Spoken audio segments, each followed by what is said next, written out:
Daily page Ulhasnagar, हमारी खबरें हमारी पहचान। उल्लासनगर 5 के प्रभात गार्डन की अवस्था बद से बदतर। करोड़ों रुपए खर्च होने के बाद भी नागरिकों को कोई सुविधा नहीं। पिछले 2 सालों से चल रहा है गार्डन के सुशोभीकरण का कार्य। उल्लासनगर 5 के भाटिया परिसर में संत साधु वासवानी गार्डन है, जो प्रभात गार्डन नाम से पूरे शहर में प्रसिद्ध है। इस गार्डन की अवस्था काफी दयनीय है। उल्लासनगर महानगर पालिका द्वारा इस गार्डन को नए रंग रूप देने के लिए करोड़ों रुपए खर्च किए गए हैं। करोड़ों रुपए खर्च होने के बावजूद नागरिकों को कोई सुविधा नहीं मिल रही है। निधि खर्च कर गार्डन में बनाई हुई ओपन जिम पूरी तरह से टूट चुकी है। इतना ही नहीं, ओपन जिम के कई सामानों पर तो जंग भी लग गई है।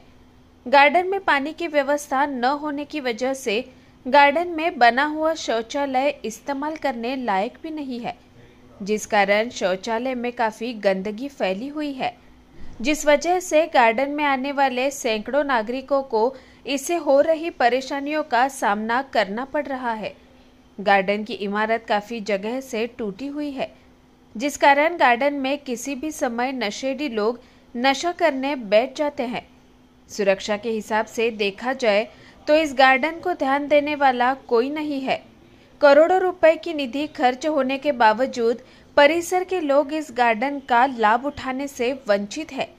कई जगहों पर तो भंगार का सामान भी रखा हुआ है और अब ऐसे लगने लगा है कि इस गार्डन में लगा हुआ सामान भी भंगार हो चुका है। अब देखना यह है कि उल्लासनगर महानगर पालिका प्रशासन की नजर इस गार्डन पर कब और कैसे जाती है। क्या भाटिया परिसर में बना हुआ यह प्रभात गार्डन फिर से लोगों की सुख सुविधाओं के लिए पहले जैसा बनेगा, या ऐसे ही करोड़ों रुपए की निधियां दिखाकर जनता को लॉलीपॉप दिया जाएगा।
काय म्हणायचं इकडं आहे यायचं येणार तर बघा कसं असं तुटलेलं आहे सगळं.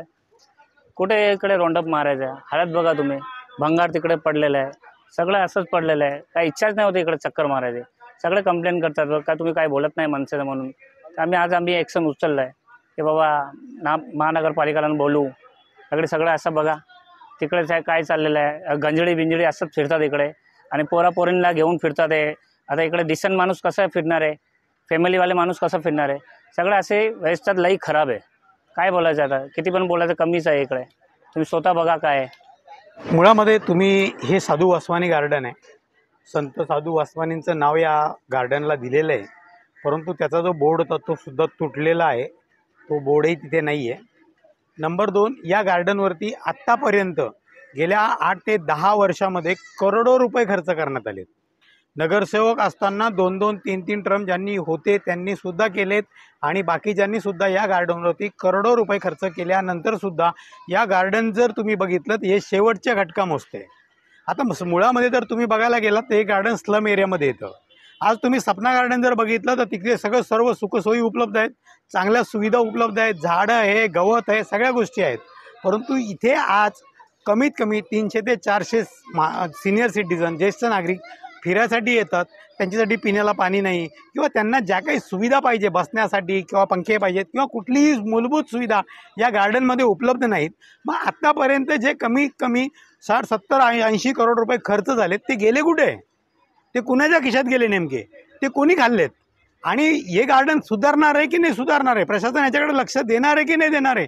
मी मान्य आयुक्तांना विनंती करेल की त्यांनी स्वतः येऊन या गार्डनची पाहणी करावी आणि काय तो सोक्षमोक्ष लावावा, नाही तर महाराष्ट्र नवनिर्माण सेना याच्या विरोधात आंदोलन करेल.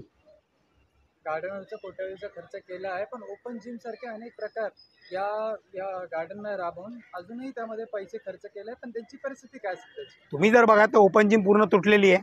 जे चांगलं साहित्य ते उपटून टाकलेलं आहे, तिकडे कोपऱ्यात पडलं आहे. जिथे सिनियर सिटीजन बसतात त्या ठिकाणी भंगारचे बिपाटा आणून ठेवलेली आहेत. बाकीचं भंगार इकडं पडलं आहे. इलेक्ट्रिकची डीपी उघडी आहे, इथे लहान मुलं फिरतात. त्याच्यानंतर अनेकशा अशा गोष्टी आहेत की या गार्डनमध्ये ज्या सुविधा आहेत त्या शून्य आहेत. इथे काही नाही आहे. तुम्ही बघा तर कुठे गवत दिसत नाही आहे. जी झाडं आहेत ती झाडं सुकत आहेत, कारण त्या झाडांना पाणी द्यायला माणूस नाही आहे. म्हणजे महानगरपालिका प्रशासन ज्या मोठ्या मोठ्या गोष्टी करतं या सगळ्या फोल आहेत. या शहराला कुठल्याही मूलभूत सुविधा नाही आहे. त्यातलं ते गार्डन आहे. आता जी काही गार्डन उरलीत ती गार्डन सांभाळणं हे महापालिकेचं काम आहे. संरक्षण भिंती तुटलेल्या आहेत. अनेक वेळा करोडो रुपये खर्च करून सुद्धा या गार्डनकडे महापालिका प्रशासनाचं लक्ष नाही आहे. परंतु हे लक्ष वेधण्याचं काम महाराष्ट्र नवनिर्माण सेना लवकरच करेल. पाणी टंचाई तर शहरभरातच आहे, त्याचप्रमाणे गार्डनमध्ये आहे, टॉयलेटमध्ये पाणी नाही आहे, झाडांना पाणी नाही आहे, संरक्षण भिंती तुटलेल्या आहेत. रात्री अपरात्री नशेडी वगैरे या ठिकाणी येऊन नशा वगैरे करतात, त्याबद्दल आपलं काय म्हणणं? मुळामध्ये इथे सिक्युरिटी आहे पण नावाला आहे. हे बेवारस गार्डन आहे. याचा कोणी मालक आहे की नाही असं आता वाटायला लागलं. कारण का तुम्ही जर बघितलं संरक्षण भिंतीची उंची जर बघितली तर लहान मुलगासुद्धा उडी मारून आतमध्ये सहज येऊ शकतो. म्हणजे संरक्षण भिंत यांची मजबूत नाही आहे. त्याच्यामुळे होतं काय, गार्डन ओपन पडलं त्यामुळे नशेडी गंजेडी जे काही लोक आहेत ते इथं येऊन विविध प्रकार करतात. इथे लहान मुलं असतात, महिला असतात. त्यांच्यावर जर उद्या एखादा चुकीचा प्रकार घडला तर याला महापालिका प्रशासन जबाबदार असेल. याला काय पोलीस जबाबदार नसतील, कारण महापालिका प्रशासनाची ही मालमत्ता आहे आणि या मालमत्तेची काळजी घेणं, नागरिकांना सुविधा पुरवणं हे महापालिका प्रशासनाचं काम आहे. जसं तुम्ही टॅक्स वसुलीच्या टायमाला आम्हाला सक्ती करता, आमच्यावर दंड लावता, जर आम्ही टॅक्स वेळेत नाही भरला तर आमच्या घर जप्तीच्या धमक्या देता. जर तुम्ही एवढं सगळं करत असाल तर ही जे गार्डन आहे या गार्डनमध्ये ज्येष्ठ नागरिकांना सुविधा देणं हे सुद्धा महापालिका प्रशासनाचं काम आहे. गार्डन से बहुत टाइम से आता है, गार्डन की सफाई वफाई है नहीं, ये सब दीवार विवार सब टूटेले है और संडास की भी सफाई नहीं होती है बरोबर. अब पंखे भी देखो इधर के, हम लोग बूढ़ा सिटीजन है, हम लोग बहुत सालों से आता है, ऐसा का ऐसा पड़ा है, कुछ हुआ नहीं यार.